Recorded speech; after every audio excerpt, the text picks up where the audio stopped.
We can refuse to think certain thoughts. Look how often you have refused to think a positive thought about yourself. Well, you can also refuse to think a negative thought about yourself, too. It seems to me that everyone on this planet that I know or have worked with is suffering from self-hatred and guilt to one degree or another. The more self-hatred and guilt we have, the less our life works. We find we have an inability to speak up for ourselves, and we are always trying to please others. Or we may be angry and explosive all the time. The less self-hatred and guilt we have, the better our lives work on all levels. This includes the health of the body, too. It has been my experience that the very bottom line for everyone I have worked with is always, I'm not good enough. And we often add to this, I don't do enough, or I don't deserve. Does this sound like you? Always saying or implying or feeling that you are not good enough? But for whom? And according to whose standards? Now, if these negative beliefs are very strong in you, then how can you possibly create a loving, joyous, prosperous, healthy life? Somehow your subconscious beliefs would always be contradicting these objectives and making sure you do not obtain your goals. I find that resentment, criticism, guilt, and fear cause more problems in our bodies and in our experiences than anything else. These feelings come from blaming others and not taking responsibility for our own lives. You see, if we are all 100% responsible for everything in our lives, then there is no one to blame.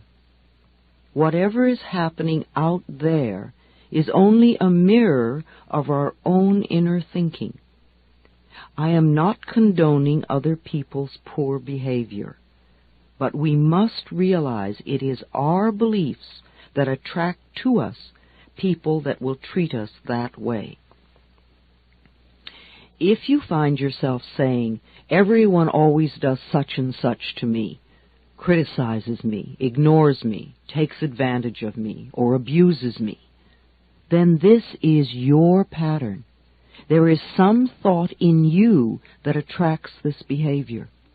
On some internal level, you believe you deserve to be treated this way, or you treat other people this way, and it is just coming back to you.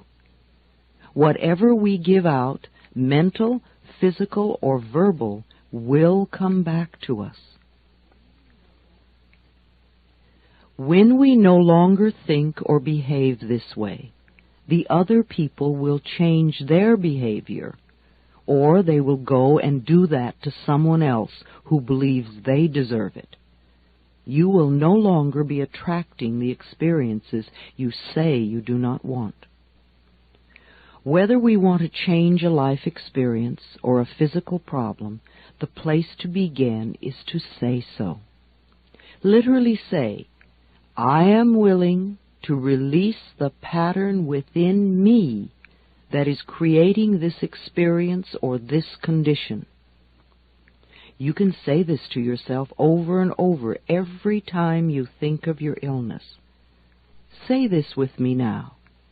I am willing to release the pattern in me that has created this condition. The minute you say this affirmation, you are stepping out of the victim role. You are no longer helpless. You are acknowledging your own power.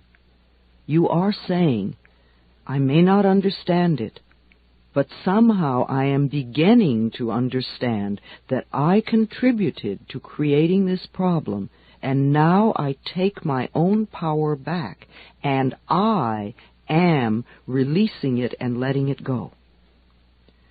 What a powerful statement to have your subconscious mind supporting. As I said, resentment of others, Criticism of ourselves, guilt over the past, and fear of the future are the most damaging mental thought patterns we can have. This kind of internal dialogue creates and maintains dis-ease in the body. These thoughts can destroy the body.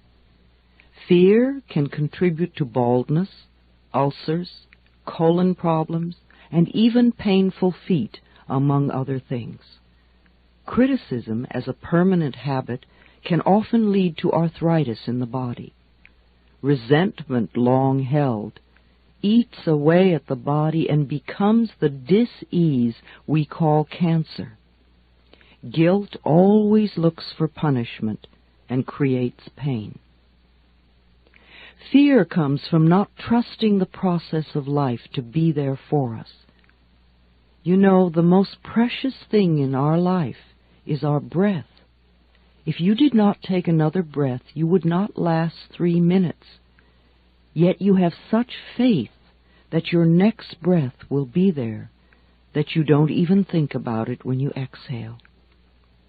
Now, if the power that created us has given us enough breath to last for as long as we shall live, can we not begin to trust that the rest will also be provided for us? The next time you are frightened, think about the abundance of air and say, I trust the process of life to take care of me. Whenever someone is in pain, I know they have created a lot of guilt for themselves.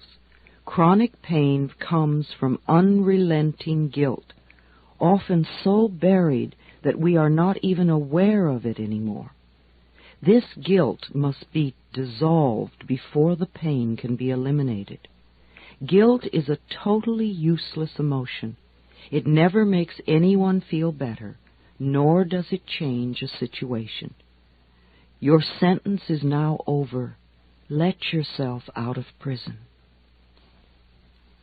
Anger combined with guilt often contributes to accidents. The degree of physical damage lets us know how severely we felt we needed to be punished and how long the sentence. Where this pain occurs in the body gives us a clue to which area of life we feel guilty about. Critical people often attract a lot of criticism because it is their pattern to criticize.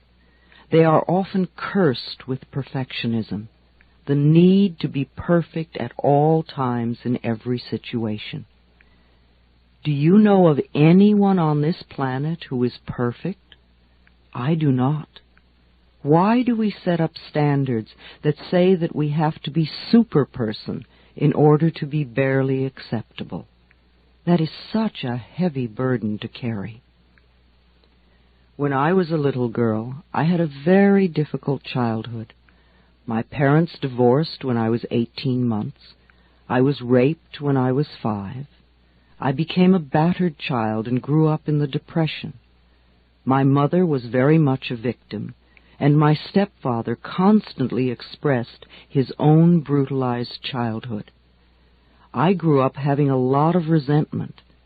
I had to create cancer in my own body before I was willing to begin to release that resentment. I am certainly not condoning the behavior of any of the people who mistreated me. However, for me to spend a lifetime just running the old movie, feeling blame and anger and resentment, is not doing me any good in the present moment. I learned that resentment only eats away at me, and it did. In my case, holding on to old blame and feeling resentful for all that they did to me helped to create my disease. Releasing and letting go helped me to heal myself. The past is over and done. We cannot change that now. We can change our attitude toward the past and our thoughts toward the past. How foolish for us to punish ourselves in the present moment because someone else hurt us in the long ago past. It's not worth it.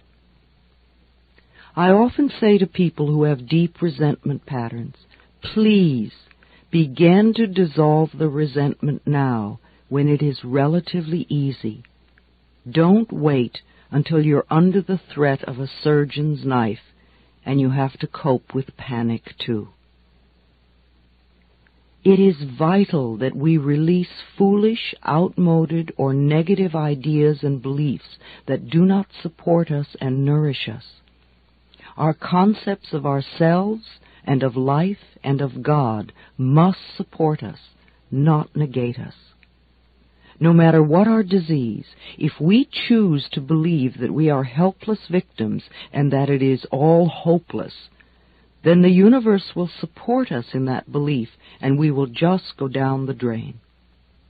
When people come to me with a problem, I don't care what it is, poor health, lack of money, unfulfilling relationships, or stifled creativity.